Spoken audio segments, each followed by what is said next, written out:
Welcome, Empire fans. Tonight's podcast of Wheelersburg football, speaking with head coach Rob Woodward. First of all, Coach, congratulations on your win against Memphis.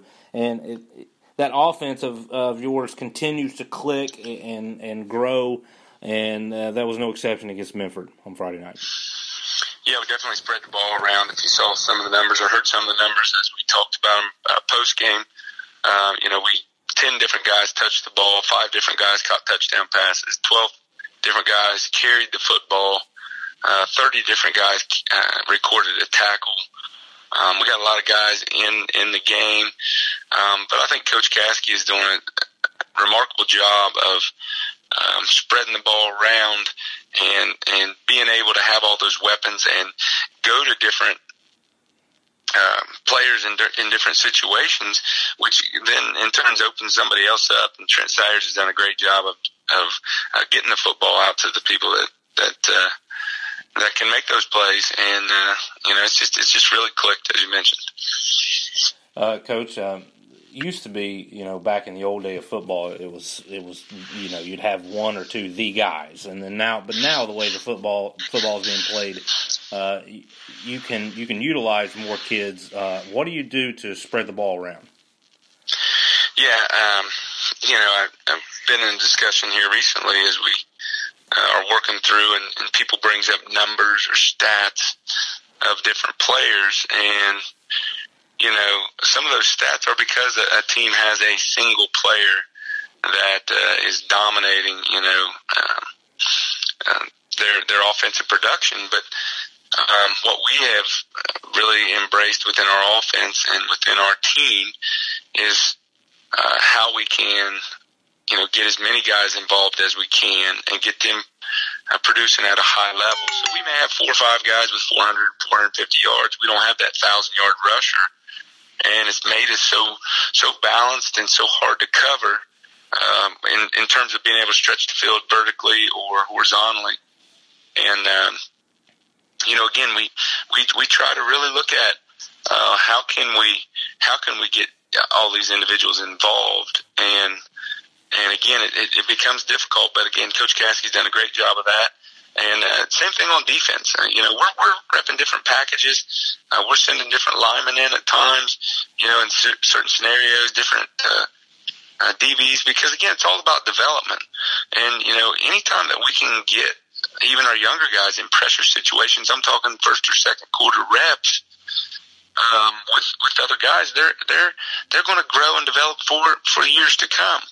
So we're always trying to challenge ourselves as coaches to be better, to get our team better, and to get our program better, and it's been working out. You move on to Valley, and Valley has a head coach, Crabtree, always does a very good job, and they're always solid. I'm sure their record don't reflect how good they really are. What do the Pirates have to do to come out victorious at Ed Miller Stadium? Well, they got nice size up front, and they do a good job up front. They've always been a team that I feel really prides themselves on their front D-line and O-line and the things that they do. They're very simple. They're very simple in their schemes.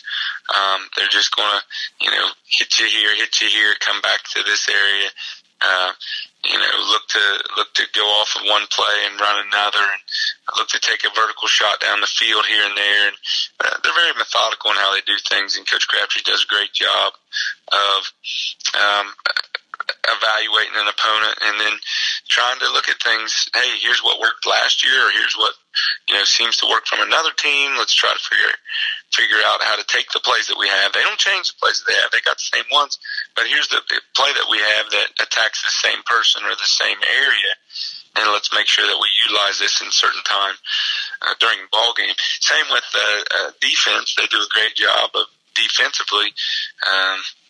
Just doing the things that they do. They're going to be in that man coverage and change it up occasionally, but pretty much they're going to try to stay and force you to make good throws and put the ball where it needs to be. And receivers have got to be on, and quarterbacks have got to be on, and make sure that those plays are hitting, as well as being able to grind it out from a offensive line and running back standpoint, because they'll put a lot of guys in the box with their bails and man coverage, and we've got to be able to create some seams and gaps and gain some yards.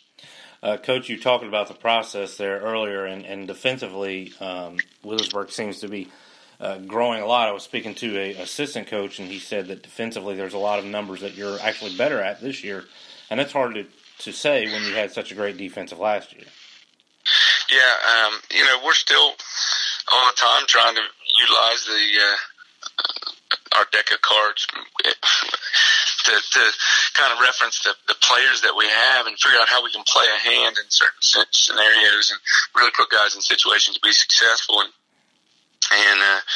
getting guys to recognize down and distance and situations and we've repped a few guys in the interior this week at different spots at different times just to give a different look to teams and help build confidence in those guys and rest some others. And I think it's been a great mix. Coach Johnson and Coach May, Coach Tilley, and Coach Williams, putting together a scheme defensively that really works well. We look at our opponent's best plays and try to really find out how we can recognize what to do defensively, but yet change it up because we don't want to be too predictable ourselves.